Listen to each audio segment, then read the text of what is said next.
ام بحث اپراسیونی بکن. اف اپراسیون هاتیه کرن لسر گرتنا سروکی ونزوئلا مادورو گرتنا مادورو و هفجیناوی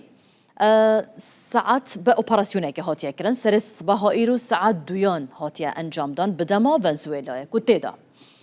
مادورو نیکولاس مادورو سروکی وی ولاتی و هفجیناوی هاتنه دست سر کرن هاتنه گرتنن و اف اپراسیونه که هاتیه انجام دان اپراسیونی بو یا هیزا تایبت یا بناو دلتا فورس اف اپراسیون انجام دایم. دونالد ترامپ سروک امریکا درباره و اپراسیون دا چه گوتیه؟ گوتیه که پلانه که گلکه باش بو و اپراسیون بو هاتیه دانان دبیجیدن هیزا که مازن تیدا بشدار بونه و دبیجید کسین مازن جی تیدا بشدار بونه.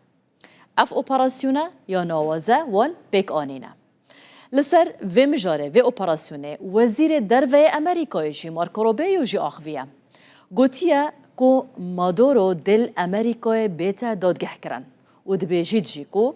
چه تفگره که دن یا لشکری لونزوئلای نایتا کرن.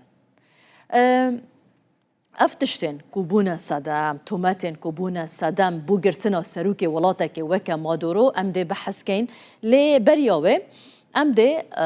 بحثا هلوستا اپوزیسیونه بکن تماشوان انهجا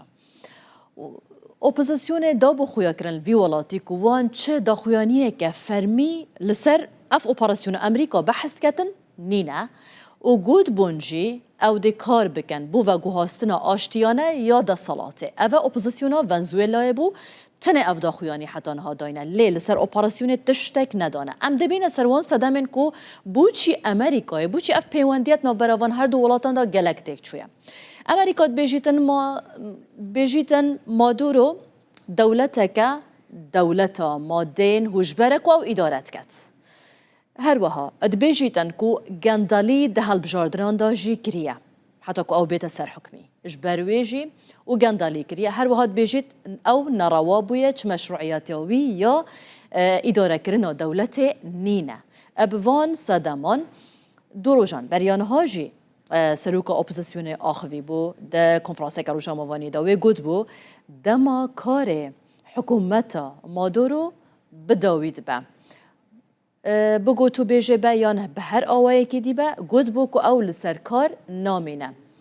لی یا باش اوکو دوی مادورو گو تو بیجان بکن او تا اف اپراسیونه یا تایبت مادورو و هفجیناوی هات نگرتن او هات لادان لسر دا سالاداریا ونزوئلا و که ما گوت لکاراکاسه دو خوبشان دارن جدا هنه هم آلیگرین وینه هم جیل آلیه کدن اپوزیسیونه یانجی اوین لدجیوه اپراسیونه یا که امریکای انجام داین